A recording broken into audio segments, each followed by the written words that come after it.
Good morning, everyone. I am Nabamalika Jawardar, your host today, and on behalf of the National Institute of Urban Affairs, I extend my warmest welcome to one and all present here at the launch of Leaders in Climate Change Management Program at NIUA, quite aptly so close to World Environment Day. Leaders in Climate Change Management is a capacity building program that seeks to build a pool of leaders to champion and lead climate action across sectors and geographies. A combination of online and face-to-face learning, the blended learning format of the program is expected to facilitate a better understanding of climate change and on-ground actions among senior and mid-level public officials in urban local bodies, Zilla Parishads, district, state, and national administrations. The program has been designed and implemented through the National Institute of Urban Affairs, World Resources Institute India, the United Nations Environment Program, Indian School of Business, and Shakti Sustainable Energy Foundation. Today's event is also being telecast live on YouTube, Facebook, and via Zoom. To begin today's event, I request Shri Hitesh Vaidya, Director, National Institute of Urban Affairs, to felicitate our guests of honor today. Gracing the occasion today is Shri Hardeep Singh Puri, the Honorable Union Minister for Housing and Urban Affairs. May I request Shri Vaidya to felicitate the Honorable Minister. A round of applause, please.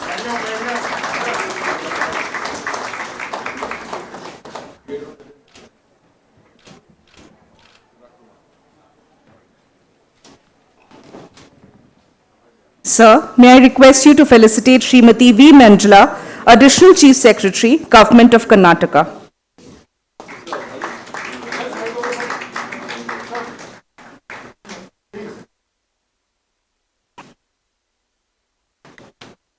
Hitesh, sir, I request you to welcome Shri Kunal Kumar, Joint Secretary, Minister of Housing and Urban Affairs.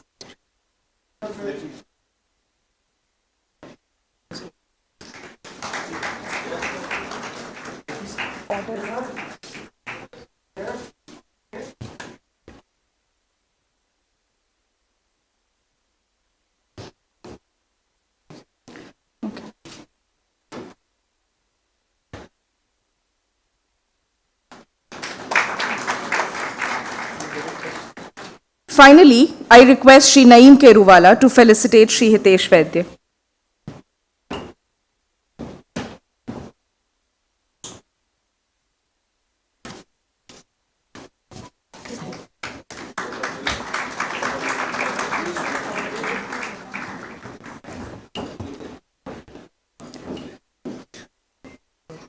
Without further ado, I request Shri Kunal Kumar, Joint Secretary, Ministry of Housing and Urban Affairs, and invite him to deliver the welcome address and set the perspective for the event.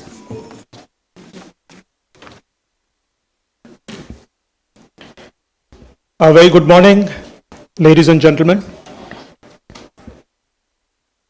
On this occasion, as we celebrate the World Environment Day, I feel happy and honored to formally welcome Shri Hardeep Puri, Union Minister for Housing and Urban Affairs, Petroleum and Natural Gas, Government of India. Dignitaries on the dais, ladies and gentlemen in the hall, we are at a very critical juncture of our development journey as a country. Our total population is projected to surpass the currently most populous country, which is China, by 2027. And we would have more than 50% of our population, by conservative estimates, living in urban areas well before 2050. As per some reports, 17 of the fastest 20 growing cities in the world between now and 2035 will be Indian cities. Our cities are going to be key engines of economic growth and prosperity, quality of life for everyone.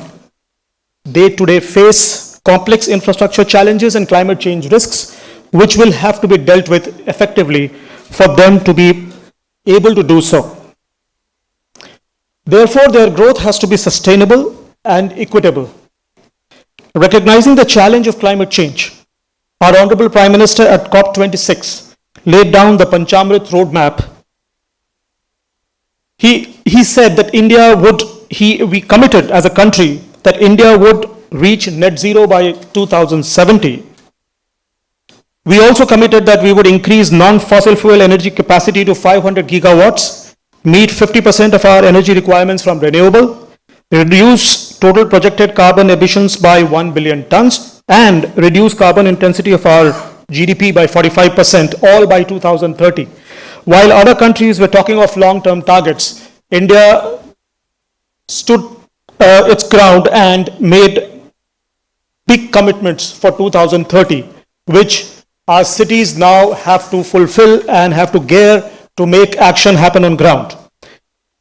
To achieve these goals, our cities will require a lot of innovation, participation, collaboration, and a huge boost in capacity. We have already started this journey through various urban missions of the Government of India.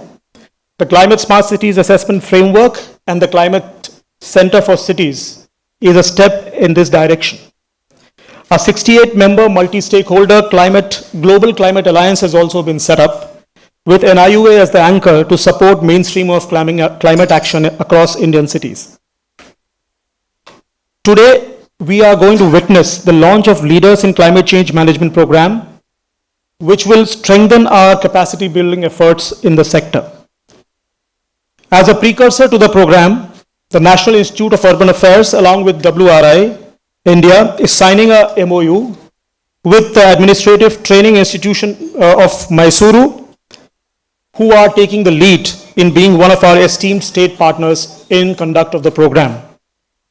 We are also going to witness the launch of the Data Wall, an online platform designed to empower city officials, policymakers, climate practitioners with climate relevant data, visualization and resources. As Honorable Minister Sir was telling us when he was looking at the wall, we indeed now need to move towards city targets and ensure that we are on the right track as far as cities are concerned in order to meet our nationally determined climate goals. The National Photography Competition for Climate Change was held recently. Powerful and poignant images from around the country on the challenge and solutions associated with climate change and sustainability came in within the competition. The winners are going to be announced today by the Honorable Minister. In recent years, Indian cities have developed a lot of well-designed public spaces, but many of us know about them, which is why NIUA is going to release an e-book today, which is a collection of 75 such completed projects in the country in the recent past. Honorable Minister also had launched the Urban Outcomes Framework in the Surat conference held in April this year. Today, the data collection portal for the framework goes live. The integrated data portal is a shift in focus from indices to sharing data with the ecosystem. Thus, it will act as a foundation for collaborative action amongst government, academia, industry and civil society in the field of urban development. Deployment of good, well-functioning public transport is a critical element in our fight against climate change. The Transport for All Challenge was launched in April 2021, and today the best performing cities will be announced. More importantly, a never-before exercise of citizen engagement. Close to 2 lakh citizens from across many Indian cities participated and contributed to their ideas of how to improve public transport. A publication dissecting their thoughts and public transport needs as expressed by the citizens is going to be released at the hands of the Honorable Minister today. There is indeed a lot to look forward to in today's function. Once again, I would wish all of you a very happy World Environment Day, belated on the 6th of June today. The World Environment Day is 5th of June. Without further delay, I would once again formally welcome you all to this important function, and I would hand over the podium for the next part of the function. Thank you so much. Thank you for those very engaging words, sir. I now invite on the podium Dr. O.P. Agarwal, CEO of WRI India, and Shri Naeem Keruwala, Program Director of the Cities Program at NIUA, to address the audience about the Leaders in Climate Change Management Program.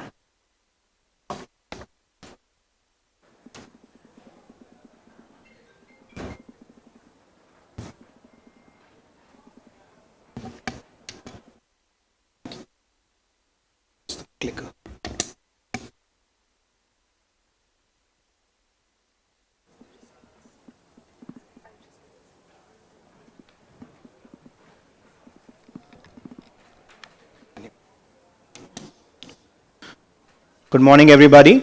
I'll make a very quick presentation about what NIUA has been doing in terms of addressing the issue of climate change. So the Joint Secretary already talked about the Panchamrit that the Honorable Prime Minister talked about and gave it to the world during the COP26 in Glasgow. I won't get into the details about that. I think it's well known that India, we will achieve, we have targeted to become net zero by 2070. And there are various initiatives that have been taken at the National Institute of Urban Affairs, which is the apex body, a think tank of the Ministry of Housing and Urban Affairs of Government of India. One of the very important aspects is the Climate Smart Cities Assessment Framework. It's one of the largest climate-related assessment frameworks that's happening across the world. It covers 1/3 urban population of the country. We have the Namami Gange, the National Mission for Clean Ganga, which has set up a river alliance for all the Ganga towns across the country, and is developing an urban river management plan. There is a climate center for cities, which has so far conducted more than 80 training workshops all across the country addressing climate change.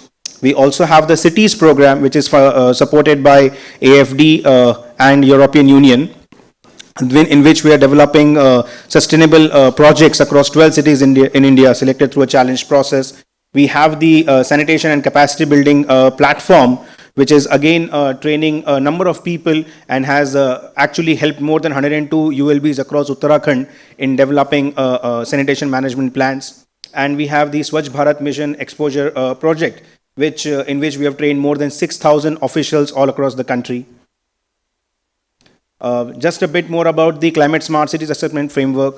It focuses on the 5 key areas of urban planning, green cover and biodiversity, energy and green buildings, mobility, water resource management, and waste management. It is impacting 140 million people across the country. And these are two another programs that NIUA is working on. One is with the German government, the German corporation GIZ. And another is the capacities program with ICLI and with cooperation again from multiple institutes across the world. So on that note, I'll hand it over to Dr. O.P. Agarwal to talk about the Leadership in Climate Change Management program.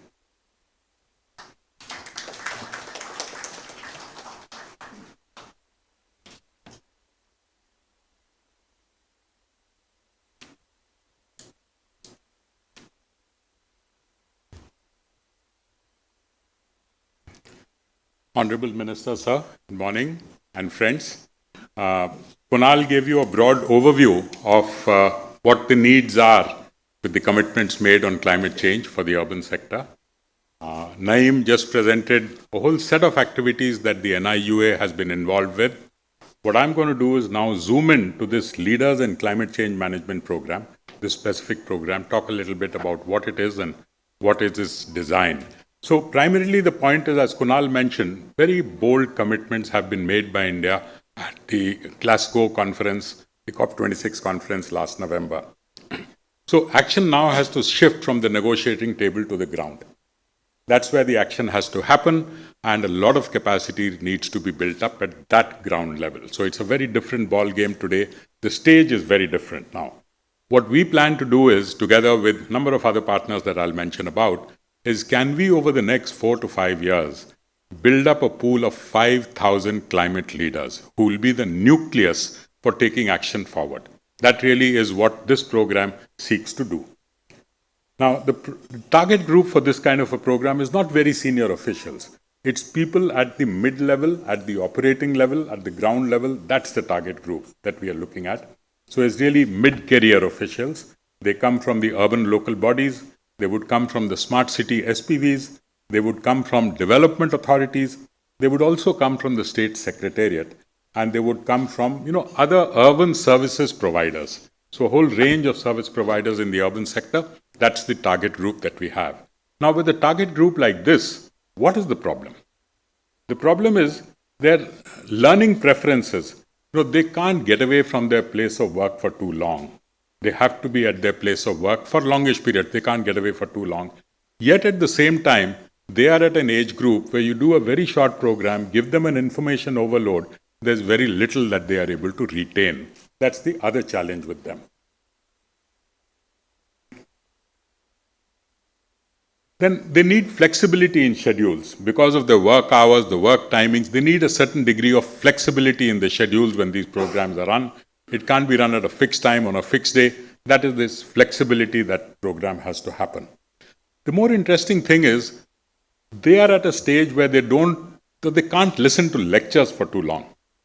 The way they would like to learn is by doing. And very often, if we can nudge them towards finding the solutions themselves rather than giving them the solutions, that's the right kind of a pedagogy that needs to be used for a group of this nature. And finally, as I said, they prefer to discover solutions on their own. That's the way you get better ownership of whatever you've learned. So with that in mind, we've come up with a 4-phase design structure. The first is a self-paced online learning. This is over a period of 8 weeks. The expectation is they do about 1 module per week, which is roughly about a 2-hour or 3-hour commitment per week, which is not much at their own timings, at their own convenience, but about 2 to 3 hours per week. They cover 8 modules in about 8 weeks' time. The more interesting one after that is they come for a week's face-to-face event. And that face-to-face event is all about problem solving. It's all about case discussions. So it's much more of a learning by doing, learning by talking to their peers. That's the kind of pedagogy we use. Then there's a phase 3, which is about a 6 to 8 month project work that they do at their own work locations. They develop an idea, take it to some degree of detail of something that can be implemented in their location. And during this period, we provide mentoring support. So they are doing it on their own. We are providing mentoring support. This is about a 6 to 8 month period, but at their own workplaces. And finally, they come for a small closure kind of an event. A final presentation is made by them. We get them to join a kind of a community of practice where they can continue exchanging information with other experts, with their peers, so that new learning can come to them through that community of practice. This is the 4-phase design that we have come up with. This has been experimented with earlier and has proved very successful. That's why we've adopted this. The partners for this, our lead partner, of course, is the Smart Cities Mission. That's our lead partner. We have core partners. The core partners are WRI India, NIUA, UNEP, the Indian School of Business, and also the Shakti Sustainable Energy Foundation. These are the core partners. We have delivery partners. We're looking to enlist many other delivery partners. Today we'll be signing an MOU with the Administrative Training Institute in Mysuru as the first delivery partner. But we are looking to build this capacity at the state level, at the state training institutes, so that this is where the program can then go further and the capacity is right there on the ground. So this is one. We have a number of other partners who've helped us in building up the material. KFW has been a big support. AFD has been a big support. We are talking to others like Austrade and the Australian High Commission. We have ISC is a partner. TERI is a partner. Number of other partners that we are working with. I think all of them coming together will really help this program going further. So with this, I just want to end up. This is the program that we have in mind. Thank you.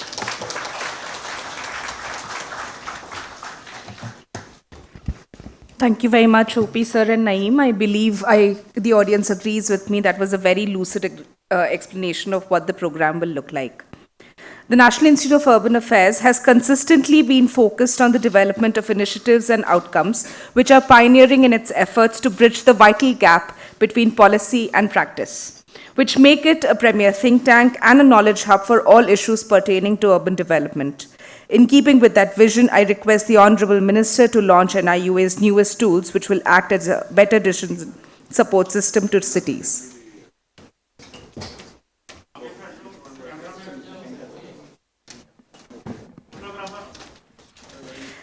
At the onset, sir, may I humbly request you to launch the website and mobile application of the Leaders in Climate Change Management Program.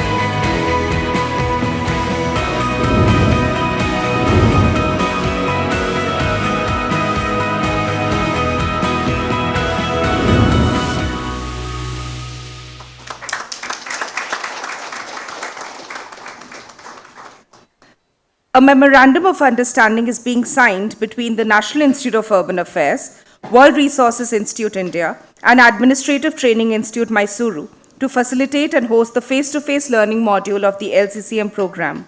I request Shri Hitesh Vaidya, Dr. O.P. Agarwal, and Srimati V. Manjula to sign the MOU.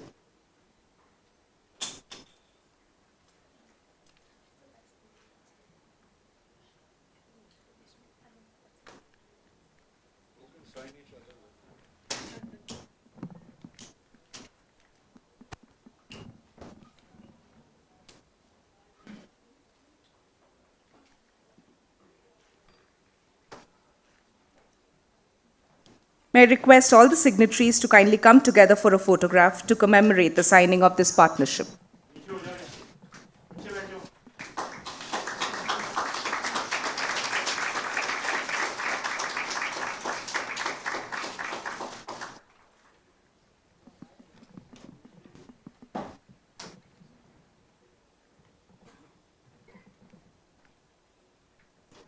Moving ahead with our launches. The Climate Data Observatory 2.0 aims to move toward data-driven governance and create a data ecosystem for supporting informed decision-making in addressing climate challenges in cities. The data wall is designed to empower its users with climate-relevant resources needed to gather insights on the city level and national progress on climate actions.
CDOT, the Climate Data Wall, is available outside the venue for audience members interested in a hands-on experience.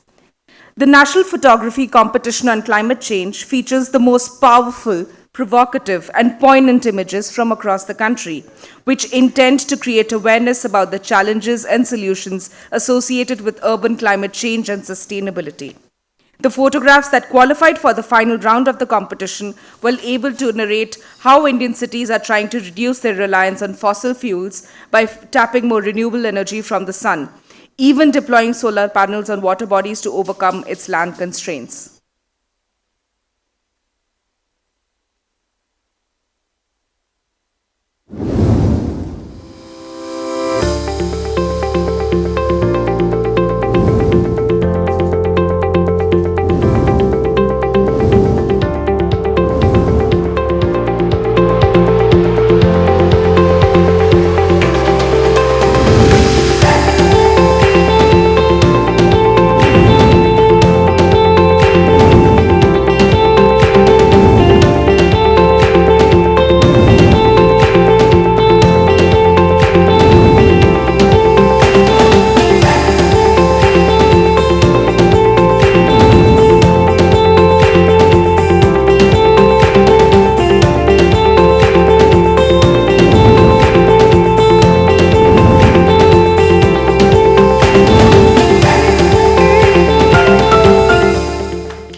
Transforming Urban Landscape in India, a compendium of 75 public spaces, is a first of its kind book documenting 75 exemplary public spaces in India that epitomize excellence in placemaking design interventions. The compendium celebrates the great work being done in Indian cities under the categories of transit systems, waterfront landscape, streetscape, plazas and markets, heritage, parks and temporal spaces, showcasing these examples and hoping that this will facilitate to peer-to-peer learning and inspire other urban local bodies and states to take up similar projects in their jurisdictions.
The Integrated Data Portal of the Urban Outcomes Framework 2022 is a shift in focus from indices to data. The platform aims to develop a transparent and comprehensive database based on cross-city outcomes across multiple sectors. The outcomes of this exercise will be key to unlocking more equitable policies and aid the building of a sustainable society.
The Transport for All Challenge was launched by the Ministry in April 2021 to encourage innovation to make public transport safe, reliable, and affordable for all Indian cities. The participating cities have shown great enthusiasm towards the challenge, and it was commendable to see cities come together with NGOs and academic institutions to conduct a massive public transport data collection exercise across India and use that data to understand critical problems with our public transport systems. Here's a look at the Transport for All challenge journey so far and the champion cities from stage 1.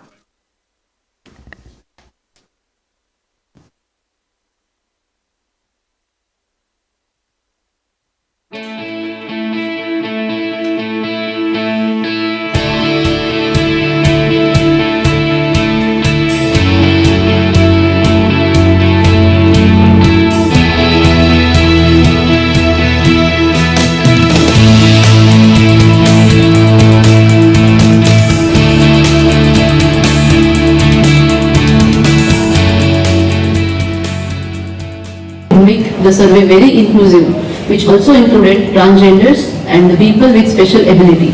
நம்ம traffic மாட்டிட்டோம் ஒரு நேரத்தில் diversion பண்ணி விட்டாங்க வண்டி இப்படி போகிறவங்க அப்படி போட்டாங்க இதுக்கேற்ற பேசஞ்சர் உட்காந்து நம்ம சீக்கிரம் போப்பா நம்ம இந்த பேசஞ்சர் கட்டுறாங்க. The most interesting thing was that the IPT drivers and let's say even the traffic police, so they were very happy that we came to them and were speaking to them in the first place.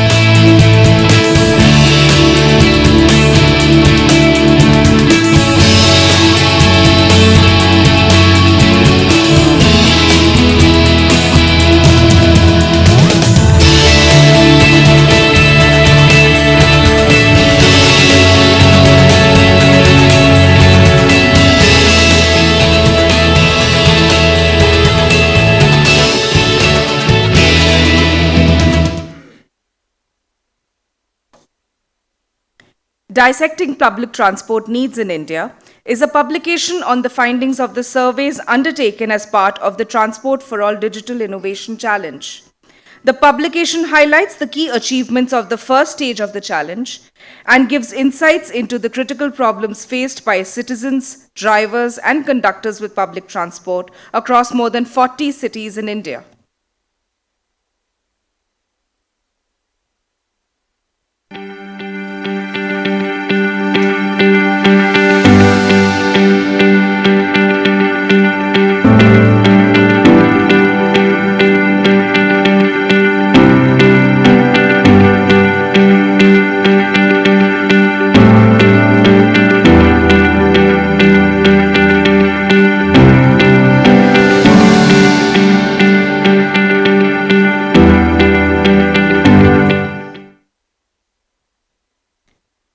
On that note, it is my privilege to invite to the podium Srimati V. Manjula, Additional Chief Secretary, Government of Karnataka, to share her thoughts on this occasion.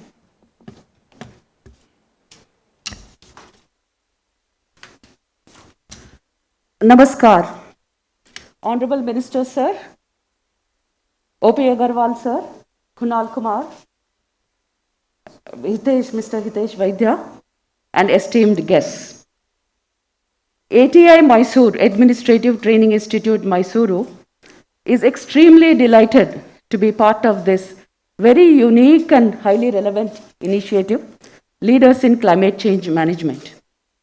Climate change management, as you all know, requires a whole of government approach, as greenhouse gas emissions are built into every aspect of our daily lives.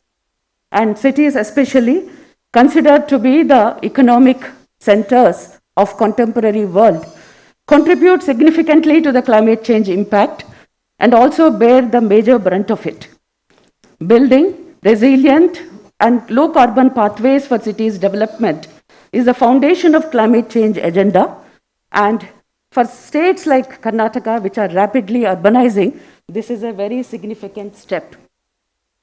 ATI Mysuru is a center of excellence for capacity building in Karnataka, and it provides training for entry-level and mid-career level officers of the state. ATA also collaborates with national-level institutions and other states also to provide training programs on customized training programs on demand. We are uniquely positioned to be part of this initiative, as we do have centers of excellence that give focused training on disaster management, sustainable development goals, social justice and equality, public-private partnership, and e-governance and data analytics. I think the LCCM program has, intends to cover length and breadth of all the subjects that I have mentioned here. So at ATA, we are very keen to be a partner in this program. As we all know, people are aware of climate change impacts. They know that it requires urgent action, but many times there is lack of capacity and management structures.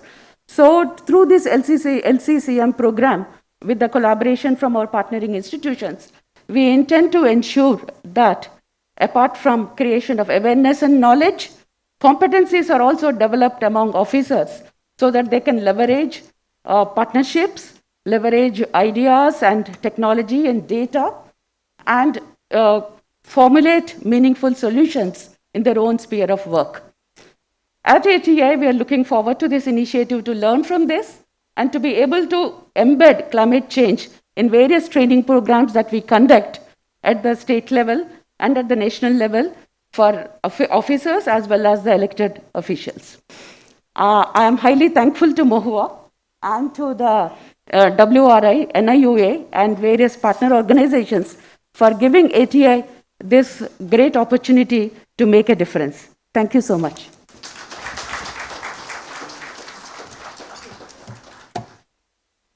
Thank you for your very engaging words, ma'am. I now humbly request our chief guest for the event, Shri Hardeep Singh Puri, the Honorable Union Minister for Housing and Urban Affairs, Petroleum and Natural Gas, for the keynote address.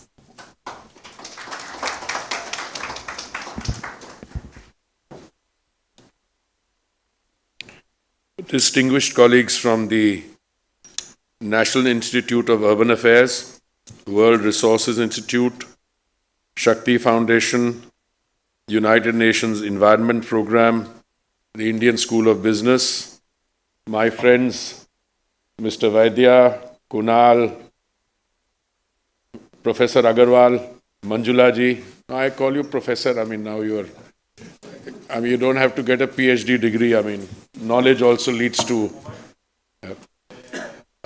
It's my great pleasure to join you at this launch event of the Leaders in Climate Change Management program that has been jointly conceptualized by NIUA, WRI Institute, Shakti Foundation, UNEP and ISB.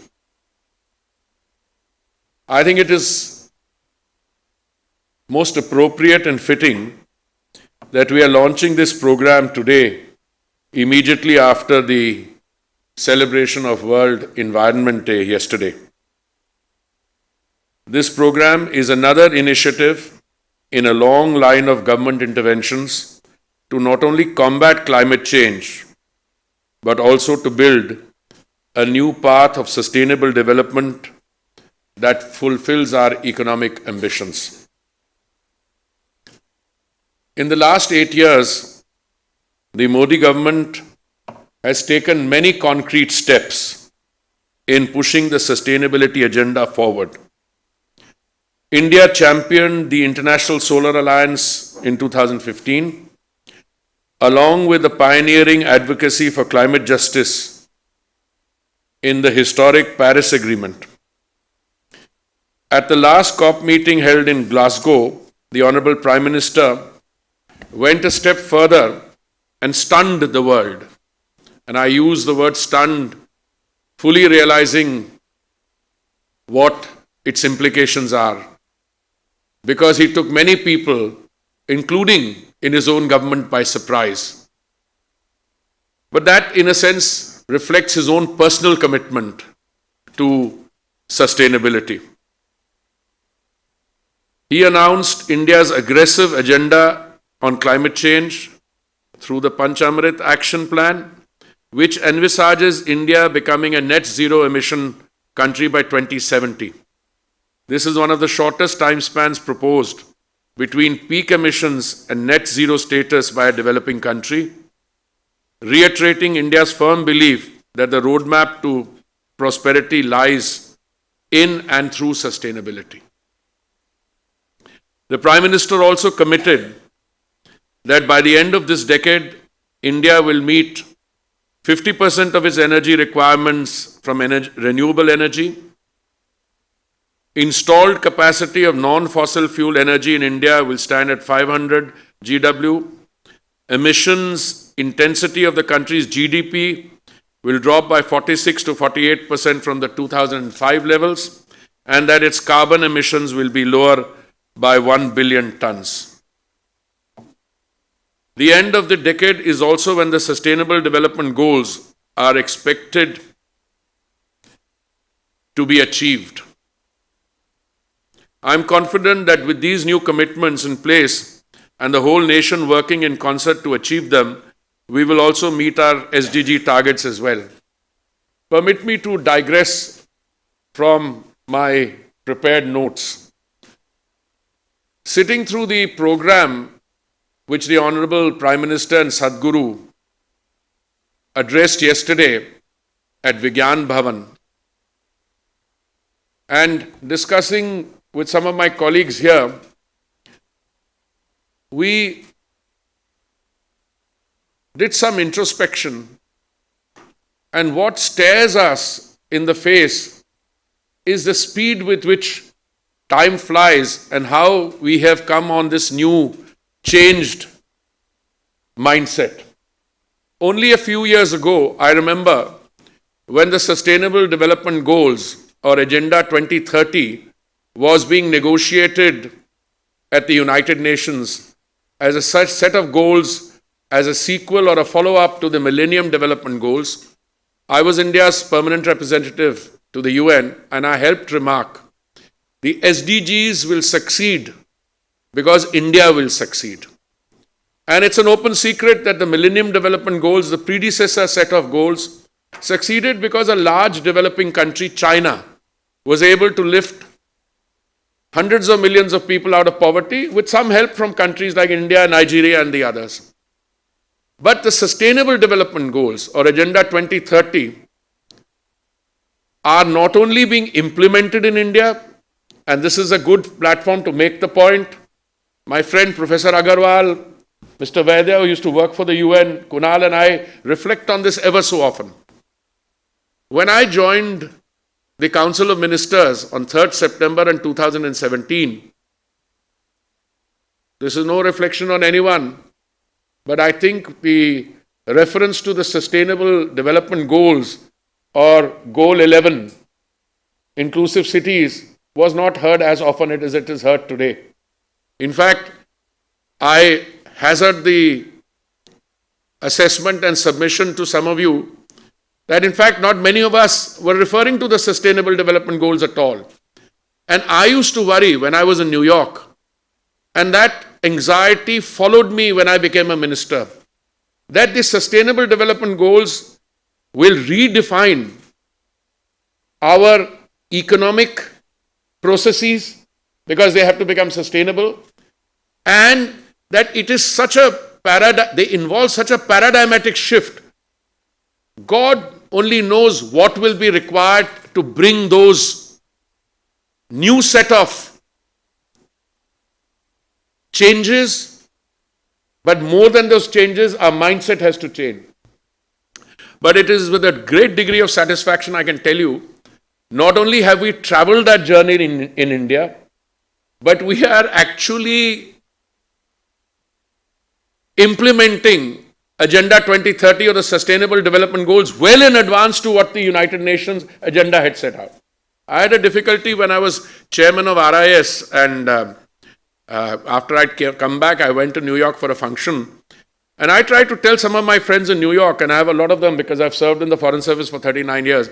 I said, you know, the Sustainable Development Goals came to the world around 2015, 2016.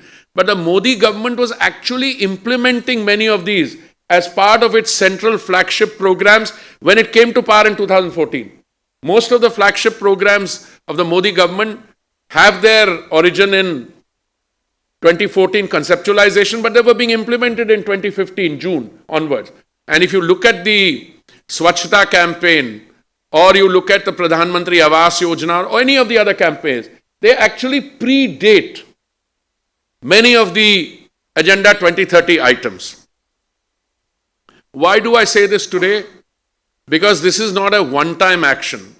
What the Honorable Prime Minister announced yesterday, that we had succeeded in achieving 10% blending biofuels good 5-6 months before the target date. And I think that's the spirit in which we are approaching sustainability on all fronts.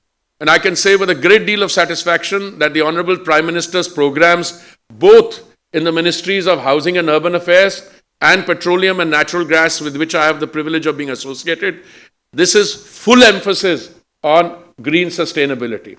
Whether it is in the form of 10% ethanol blending already achieved, or the target of 20% ethanol blending which was set for 2030, which we are going to do by 2025, or the fact that E20 petrol will start being available at our bunks on 1st April 2023 or even earlier. But green hydrogen mission, the Honorable Prime Minister referred to that, and several others. So I think this program today, and I want to compliment all of you who have had a hand in designing it, which seeks to not only identify hundreds of climate leaders, but which seeks to focus on how these so identified people, persons, leaders will then be oriented in terms of their training and how you expect them to move forward. I think that in and of itself, the very fact that you're thinking about this is a revolutionary step. I've lived in many countries around the world. I've lived in developing countries and developed countries. Believe me, some of the technology use, so some of the use of technology which I'm seeing progress. I mean, it's one thing to have the technology, one thing to have the data, But when we were discussing today, we are already looking at how you break that data once you have it down into targets for each city. Because at the end of the day, there's one thing that I have learned, whether it's through the Swachh Bharat mission or any others, that you have to transform a program of the government into a program of the people, which comes through a Jan Andolan. And I believe in our cities, that is the next step to which we are headed. So I want to compliment all of you for achieving this. Synthesis is maybe too artificial a word, but the integration which we are seeing and the fact that you are being able to involve the stakeholders who are the urban local bodies and other actors of responsible citizen entities and also your commercial entities in this process, I think augurs well, even though our challenges will continue to be daunting. Given our development ambitions, I believe these are bold and generous commitments, but it also demonstrates our sense of responsibility towards the well-being of our planet. India does not see these ambitions as contradictory. India is building socio-economic infrastructure that is uplifting millions of citizens from poverty, even as it is also in India reducing our carbon footprint through resilient and sustainable interventions.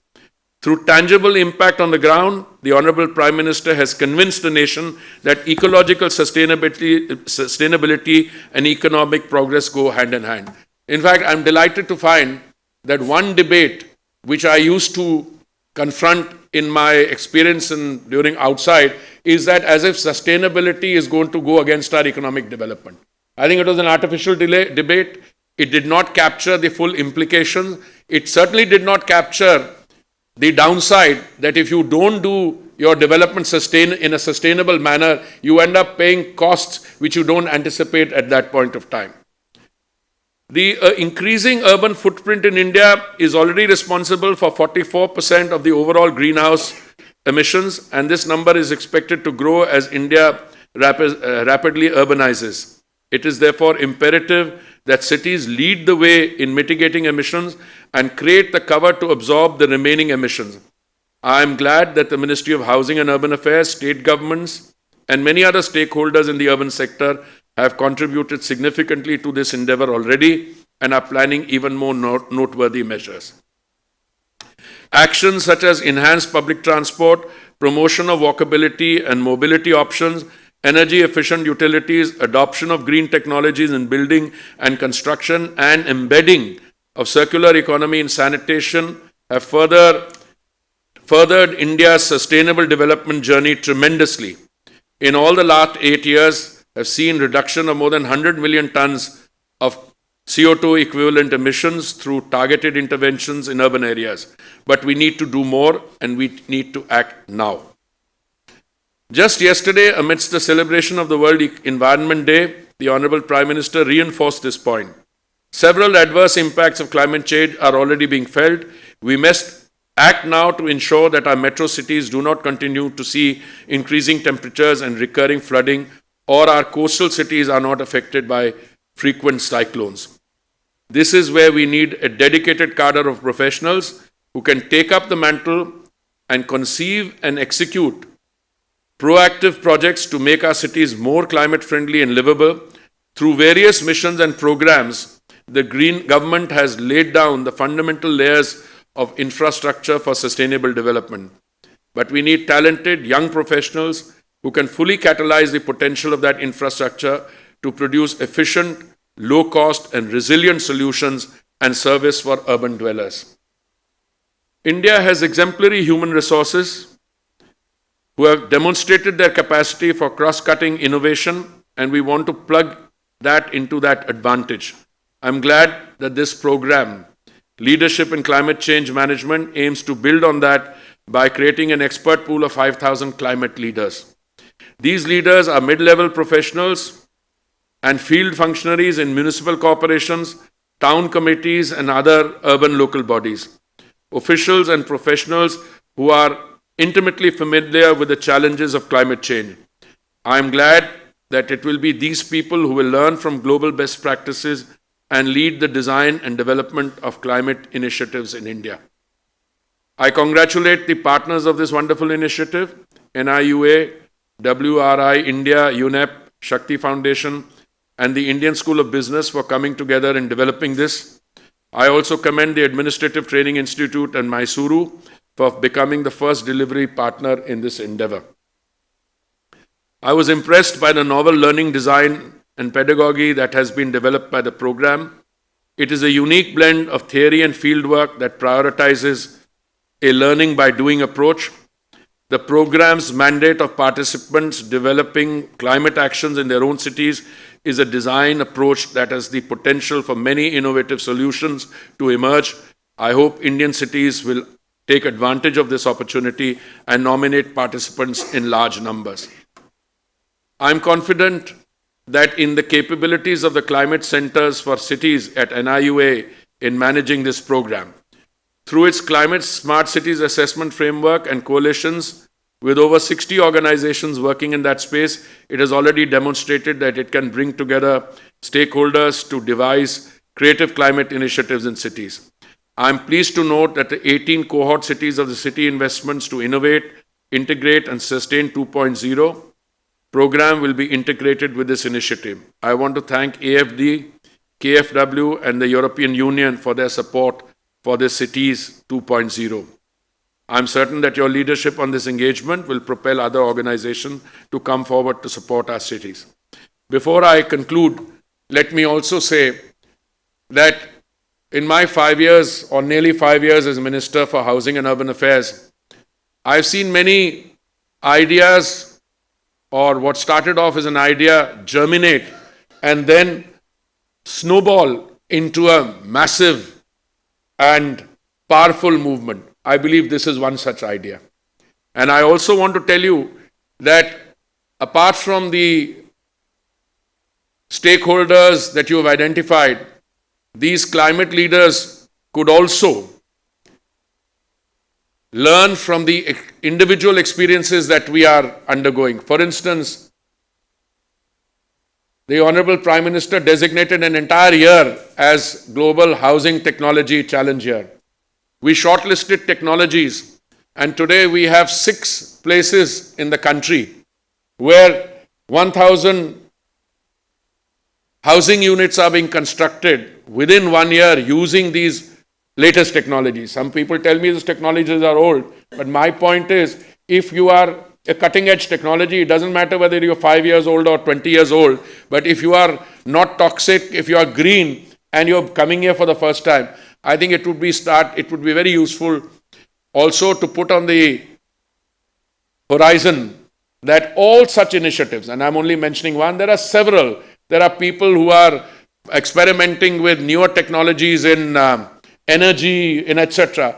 Let these climate professionals broaden their horizons and expose themselves and let them become repositories and themselves lighthouses. So that this 5,000 will then multiply 5 times over, both in terms of numbers and in terms of scope for expansion. So I look forward to seeing how these Leaders in Climate Change Management program goes in the coming years. This is an initiative which I believe will be instrumental in India achieving its climate goals. Let me also tell you, you will have the full support of my ministry and my colleagues. Thank you very much.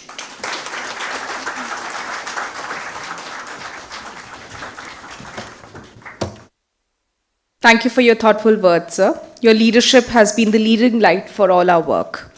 As the launches draw to a close, I request Shri Hitesh Vaidya, Director, National Institute of Urban Affairs, to please give the vote of thanks.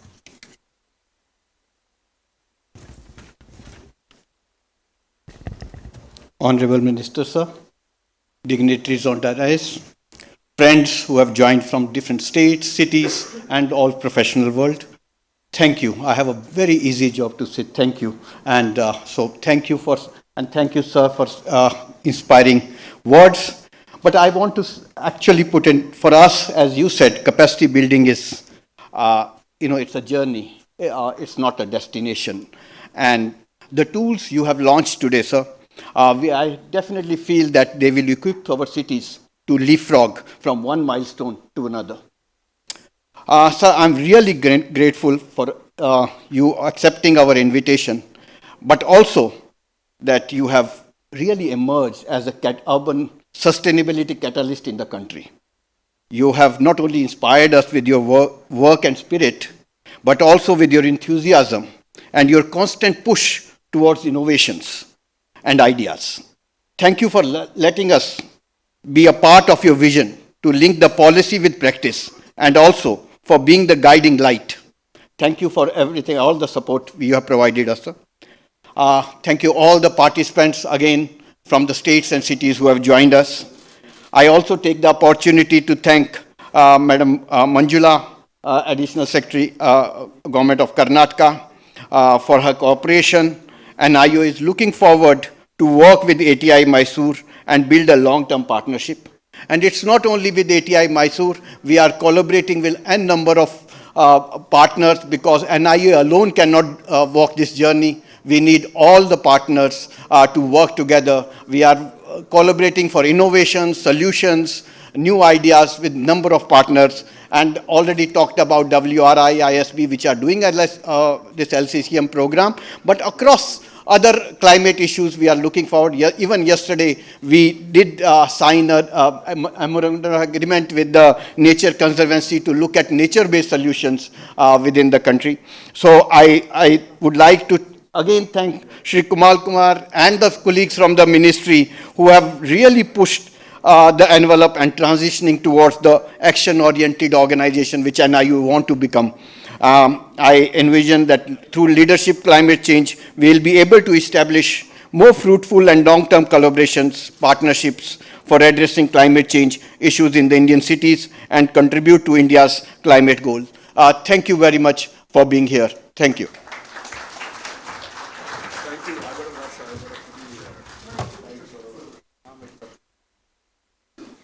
Thank you, sir. May I request the LCCM core partners and NIUA team leaders to join our guests of honor on stage for a group photograph, please?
Tea has been served outside. I would request our audience to reconvene in 15 minutes, whereupon we will convene a panel discussion.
Silent.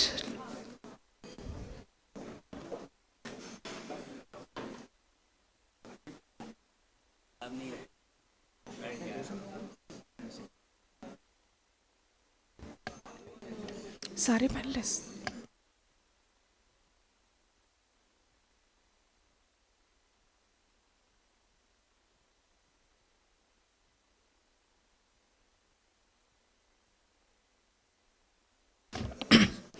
I welcome back our audience and commence the panel discussion on building capacity for urban planning and management. Allow me to introduce our panelists today. Mr. Hitesh Vaidya is presently the Director of the National Institute of Urban Affairs. He has more than 20 years of broad-based urban development policy, project formulation, implementation, and program management experience with agencies such as the United Nations, World Bank, and the US Agency for International Development. Mr. Vaidya has extensive experiences in the areas of urban development, urban governance, and urban infrastructure management. Prior to joining National Institute of Urban Affairs, he was country representative of UN Habitat India. He has been closely involved in supporting the ecosystems to design and roll out urban flagship missions in India, such as the Smart Cities mission.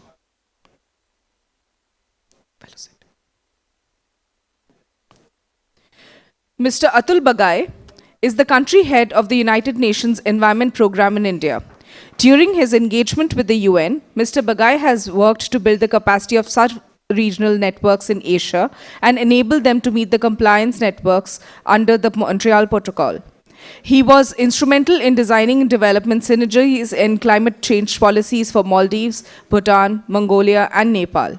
Most recently, he was involved in the hydrochlorofluorocarbon phase-out plan for India. Mr. Anshu Bhardwaj is the Chief Executive Officer of Shakti Sustainable Energy Foundation. Prior to this, he was a member of the India Administrative Services and also served as Executive Director for the Center for Study of Science, Technology and Policy, also shortened to CSTEP. He holds a PhD in Engineering and Public Policy and a Bachelor of Technology in Mechanical Engineering. Professor Dr. Sanjeev Chadda is a professor and head of the Management Development Center at the Mahatma Gandhi State Institute of Public Administration under the Government of Punjab, shortened to MGSIPA. He is also the head of the Nodal Center for conducting capacity building programs for officials of urban local bodies under Amrut at MGSIPA and is the head of the MGSIPA Leadership Development Center for conduct of leadership programs in association with Chandler Institute of Governance in Singapore. In a career spanning 26 years, Dr. Chadda has worked extensively in the areas of academics and research pertaining to student activities, course design, training needs analysis, and dealing with regulatory bodies. Ms. Rajit Matthews is Program Director, Urban Development at WRI India.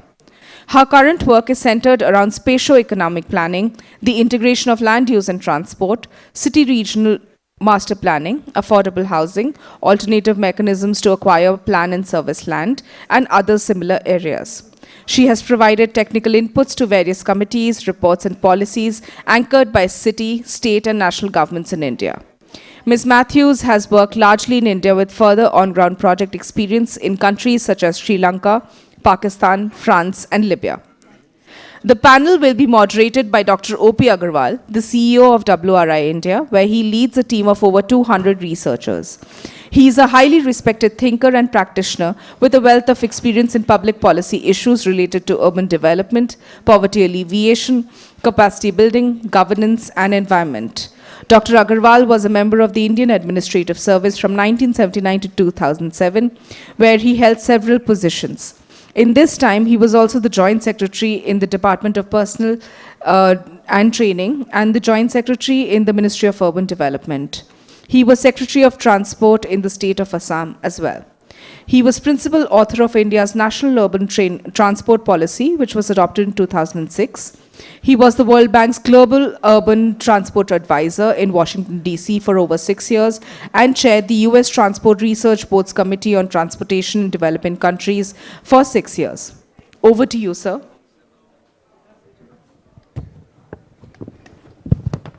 Thank you very much. And welcome again to everyone for the panel. I particularly thank the members of the panel to to have very kindly agreed to join this discussion.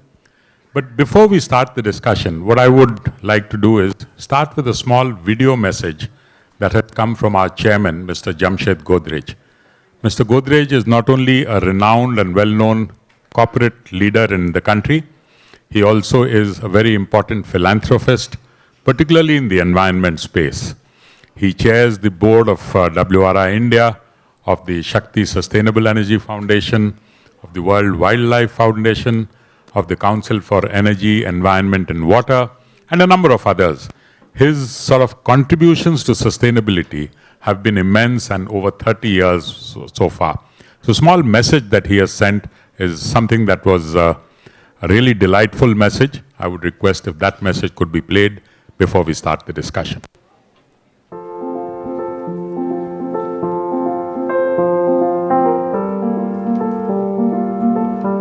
Last November, at COP26 meeting in Glasgow, India committed to achieving bold targets by 2030 and also attaining net zero by 2070.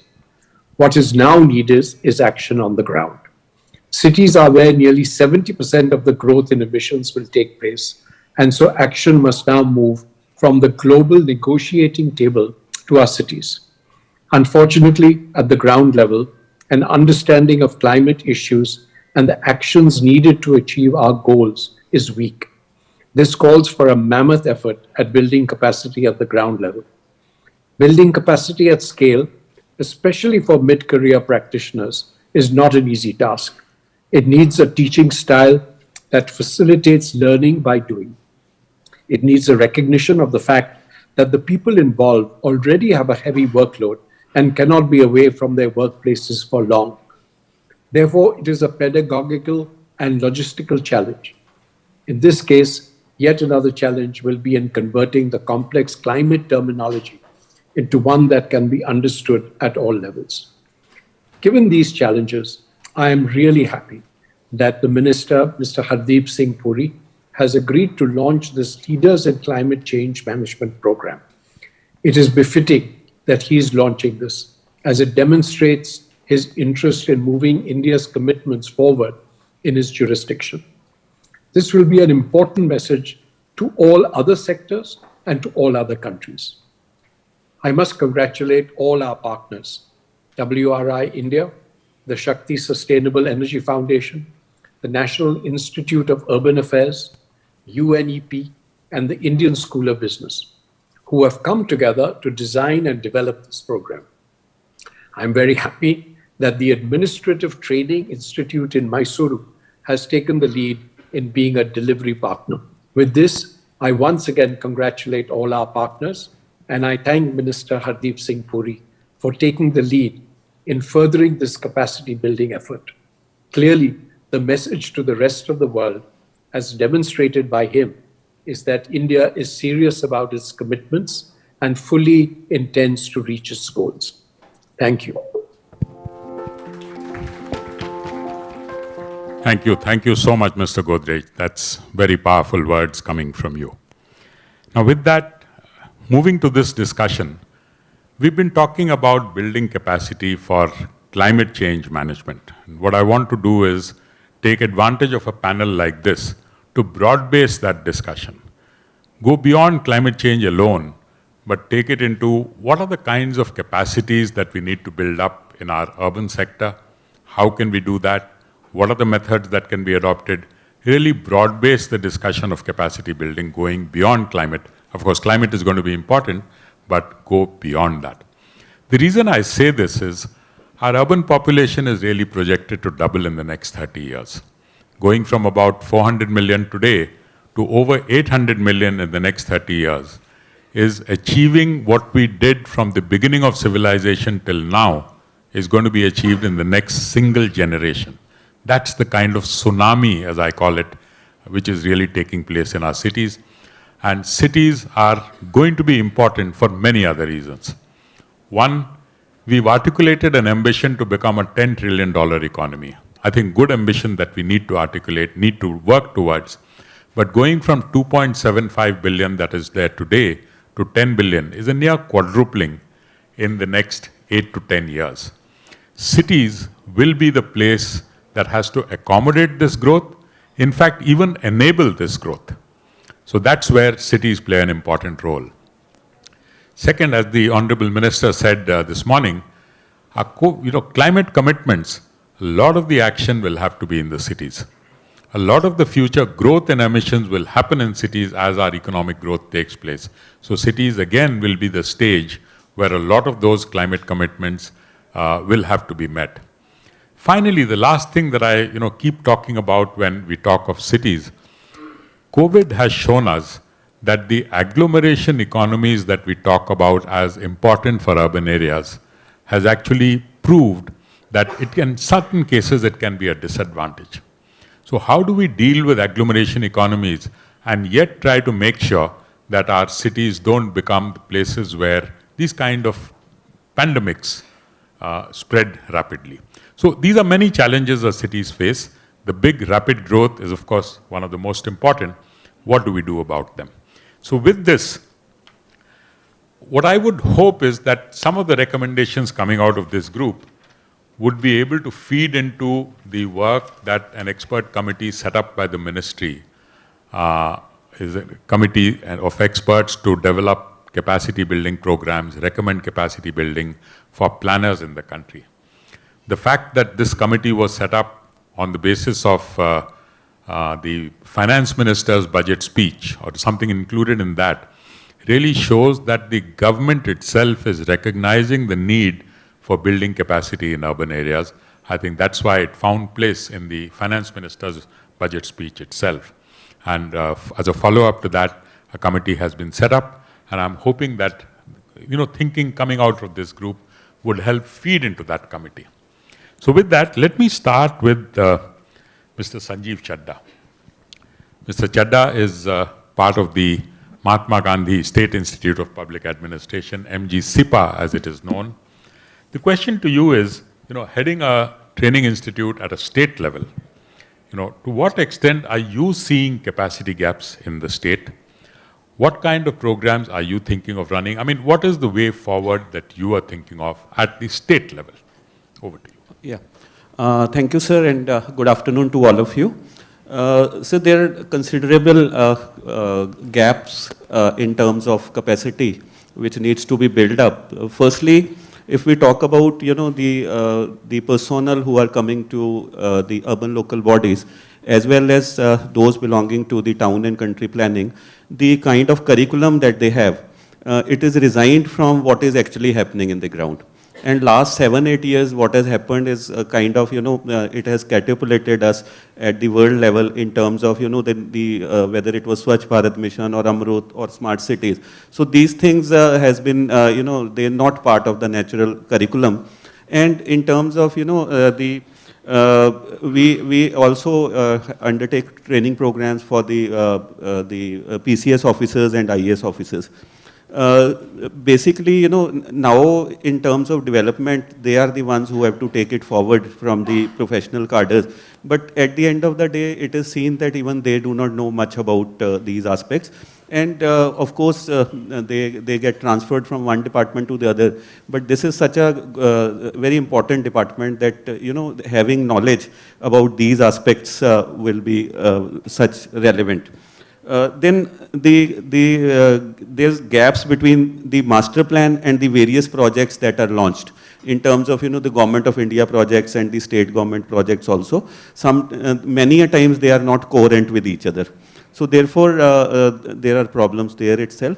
And we have two cadres, like I said. One is urban local bodies, that's a different cadre. Then the town and country planning is a different cadre altogether, and they both live in their own silos.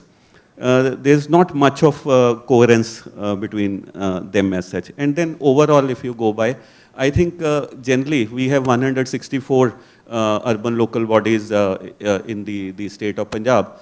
And generally if you go by, and of course this is everywhere in other parts of the country also, the quality of the manpower is not so good, even the quantity is not so good. And the technology wise also, they do not have much, hands-on approach to this extent. And further, one more thing, because we were partners to Amrut also, wherein we did a lot of programs for Amrut. Now we are partners in NJJM also. So this is based upon, how we interacted. There's a lot of, gap between how the elected representatives go by and how the officialdom goes by. And in official also there are two aspects. One is the, which I said, the IAS, PCS, which, they keep on being transferred from one place to other, but they had. And many a times, the professional cadre is not been able to take up these. So there's a lot of, in terms of capacity, it desires a lot. Let me, I can't resist the temptation because I see Manjula here, who's heading the ATI in Mysore. Can I pose the same question to you? How do you see this in Mysore? Is there a, can you just I just wanted to compliment what he said. It is true there is a paucity of capacities at various levels. While we are talking about urban planners, etc., one of the things that we notice is, because when we are talking about climate change, we are also talking about infrastructure, how resilient the infrastructure has to be, and the services, because urban areas, when there is any, let's say, a disaster, etc., how do you ensure this infrastructure is able to keep up and services are delivered despite the disaster to people? It's an important aspect. So one of the things we notice is that most of the training is always focused at the higher levels, and the cutting edge people don't get exposure to proper training. So we are actually not really reaching the message across to them, and therefore it is important that any training program first looks at JEs and the health inspectors and those who are not really taken into consideration and ignored. See, so I've just focused on the JEs per se. We realized many of them don't even know how to, they're all civil engineers. Now we are talking about transport and how it contributes to emissions and so on. But they are not trained to design roads in a better manner. So one of the things which we have taken up now is to ensure through our partner institute, State Institute of Urban Development, to train the JEs so that they are able to understand how to design proper infrastructure, proper roads. So I think we need to make programs to reach the cutting edge level, and that's, I think, is one of the most important one. Otherwise, we may be training at the top level, but we would not be able to actually translate what we want into action, because the people who are going to act may not have any idea about that. Thanks, Manjula. Good, I'll come back to both of you with another question that I have in my mind, but let's just go around a bit. Let me turn to Atul. Atul, heading UNEP and seeing what it means for the environment, what the urban sector means for the environment. How do you see this? What is UNEP's sort of ideas? What thoughts do UNEP have on this? Any thoughts from you on the urban sector capacity building? No, I was looking at, while there's some good discussions which happened in the morning also, and I think Kunal placed the whole problem metrics very well in terms of how important cities are. I was trying to look at it from a little bit of a macro level, from an environmental perspective, meaning we are now at a global level. The narrative is that it's just not the climate change that is the big crisis, but it's also the crisis of biodiversity and the crisis of pollution, air and waste. And I think all these three planetary crises come together or converge at a city level. And I think that approach needs to be taken by the city administrators, that while these three planetary crises find their magnitude at a city level, addressing one of them, the interconnectedness will help in addressing the other two also. So if we are looking at, for example, building urban forests, we are also trying to address climate change and pollution to a large extent. And I think that understanding, as Manjula is rightly saying, needs to percolate really down to the lowest levels at the city level. I'll give this as an example. Recently, on the request of the UP government, we organized a 3-day training program for the air pollution staff of the Pollution Control Board positioned at a city level in Agra. Of course, the pollution control boards of other states also joined, and all the 19 cities which are considered as the most polluted in UP also joined that 3-day training program. And it was amazing to see that the people who were actually addressing air pollution issues at the city level actually did not understand how air pollution was happening in their cities, what were the apportionment being done for the cities, how it has to be tackled. They were basically collecting data as they were the monitoring centers of air pollution. Beyond that, what needs to be done was something that they were not understanding. And I think had they understood the scene of how air pollution issue can be addressed, they would then need to interconnect with the other city departments which would be affecting climate change or biodiversity. So I think I agree with Manjula, that kind of understanding of environmental mitigation which is there at a global level or a national level needs to be understood at the city level. And I think the capacity building programs that are being organized, and this LCCM is going to be a huge initiative in this regard, is something that needs to take into account that while we're talking of climate change, we need to bring the other elements also in. Thanks, Atul. I think it's very, very interesting you say this, your experience with the program that you did in UP, that while we talk at one level and at a certain level of understanding, what's really happening or the understanding at the level where the action really has to happen, there it's a very different ballgame. And that's really what you're bringing out. I think that's very powerful. Let me turn to Anshu. Anshu, I don't think this program would have gone anywhere if it wasn't for the enthusiasm and the encouragement that you gave at a very early stage. I must say that, I say there are two people who are responsible for helping get this to this space, is Anshu from Shakti and Kunal Kumar in the ministry. I think these two really were the first champion, and they are the most important, because once something gets moving, many others do join the bandwagon. But when a product is just not known and someone comes forward, I think that champion is the most important. So really thanks to you for having done this. But again, you've been in the IAS, you've seen cities, from your field level postings. What is your perspective on the kind of capacity building needs in the cities? Are we doing things right the way we are? Are there any changes that we need to make? What is your thinking on this? Thank you, sir. Thank you very much for the kind words. So it was conceptualization and vision was yours. We're happy to support and really happy to be involved in this initiative.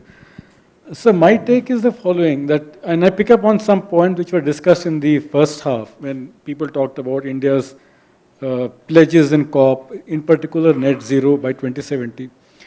I don't think we have really understood what we have pledged in COP, the implications of net zero by 2070.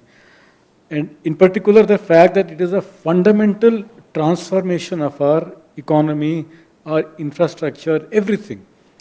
That has not really sunk into us, and naturally, because what India has committed is something which no other country has attempted in the past.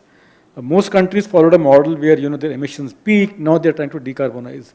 Whereas what we are saying is, our most modeling studies say India's emissions will peak at around 4 or 5 tons and then get to net zero. So it's not just about climate mitigation alone. It's a fundamentally different economic paradigm. Now that links to everything. Cities, how we produce goods and services, how we make food, everything.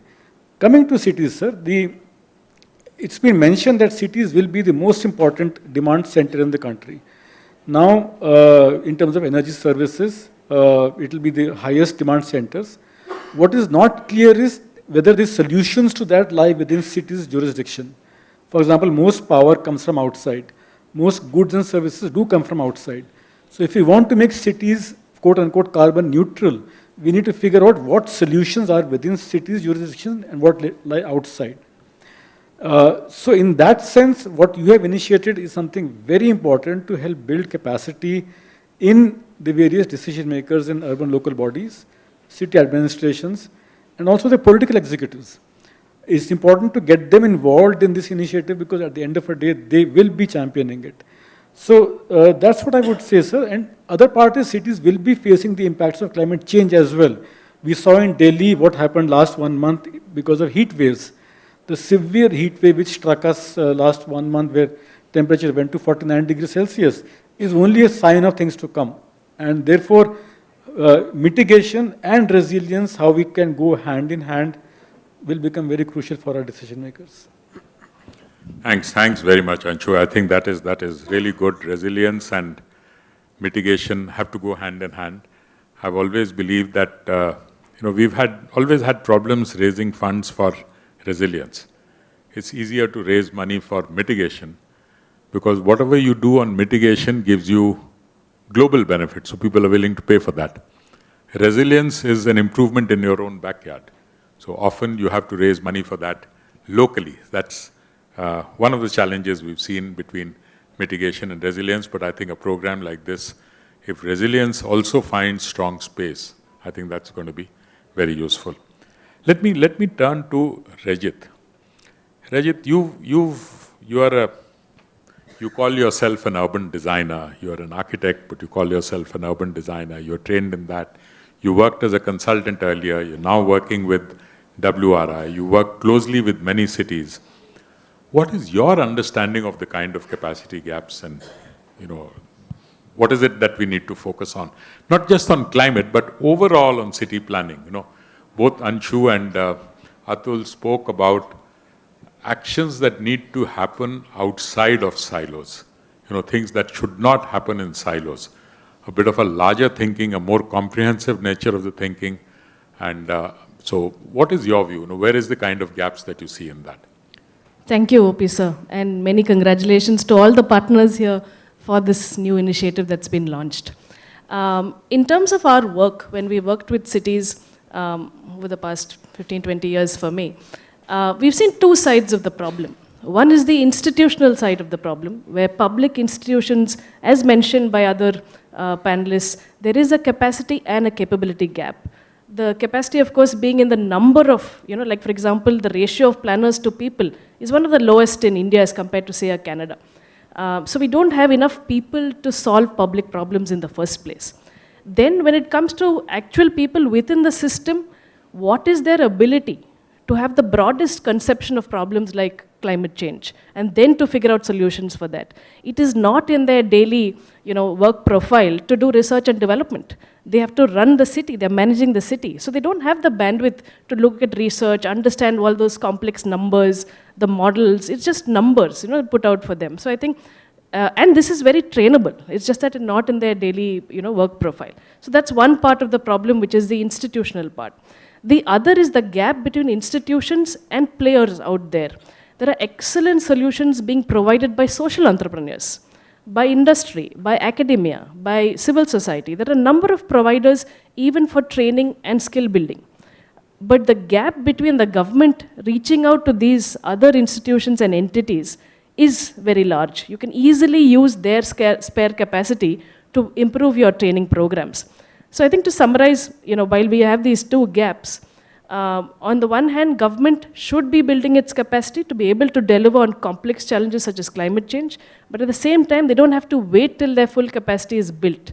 Through partnerships, like the one we are seeing today, that is the best way forward to solve our capacity gaps. Thank you. Thanks, Rajit. That's very interesting.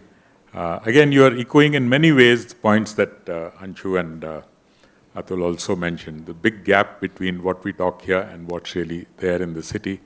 And then, as you mentioned, they are so caught up with their day-to-day stuff that really an ability to think beyond what do I have to do in the next 1 hour, they don't have the bandwidth for that kind of thing. But moving to Hitesh now. Hitesh, you are really at the fulcrum of all this. Everything that we are talking about ultimately lands on your very capable shoulders of building the kind of capacities that are needed. But the first part of my question really to you is, again, what are you noticing as the capacity gaps? The same thing that I tried to get across, but same thing to you. Thank you, sir. And again, congratulations for this program. I think this vision getting fructified. To you. So, but it was your vision, and we are just taking it forward. So, congratulations for that. On the capacity gap, which you have asked me, my major thing is that, we talk about climate at a policy level or at a global level. the language which we talk and the grammar which we used is totally different grammar when you go to a city level. So I think the biggest step is our grammar has to be same. If we really want to talk about capacity issues at the city level, because our language and their language do not match. You know, they talk about sectoral issues. For them, climate does not make anything. So how does the sectoral issues lead to a climate is the gap which we have to build it. So that's one area where I particularly think we need to really bridge that gap. And second thing which has been talked about, we are only talking about individual capacity. But individual capacity will not alone do anything unless we start talking about institutional capacity. And the question is the jurisdiction, the way. So I particularly think it is more of a governance of climate, which is much more important than only just taking a climate in a silo. So who actually govern that city level? And it leads to a bigger issue, which may not be at this right at this moment of time to discuss. But I think while we talk about climate issues or any other capacity issues, we always tend to talk about very, very narrow sense. So I think we need to really go back to the drawing board and say, are our cities equipped enough? Are they prepared enough to take these gaps? So, and if that is the question we want to ask, then we need to really start looking. And I tend to, even though it may not be politically correct to say, but I think it's 25, 30 years of 74th Amendment. If it has not worked, there's a right time to throw it out of into the dustbin and start thinking, because new issues have emerged. When I was a student, there was no air pollution discussion, there was no climate discussion, there was no other discussion. The new areas emerging, and with this exponential growing urban world, we need to really start evolving our capacity building tools and techniques rather than stuck to one side of the story. That's what I particularly feel. Interesting. I think you've put me on a different track now. Let me move to this. The whole thing of what existed as a problem earlier, you have very different kind of problems coming up. And the question I often ask is, the kind of planners or the kind of people coming out of the educational system, how well equipped are they in understanding the newer kind of problems that are coming up, right? So it's something that we need to look at even our academic curriculum to see if that really matches up to today's needs. So going back again to Sanjeev and Manjula, what do you think is the opportunity for the state training institutes to tie up with academia? Do you see some kind of a complementarity in what they do? Do you think that would help serve the purpose? Sanjeev first and then.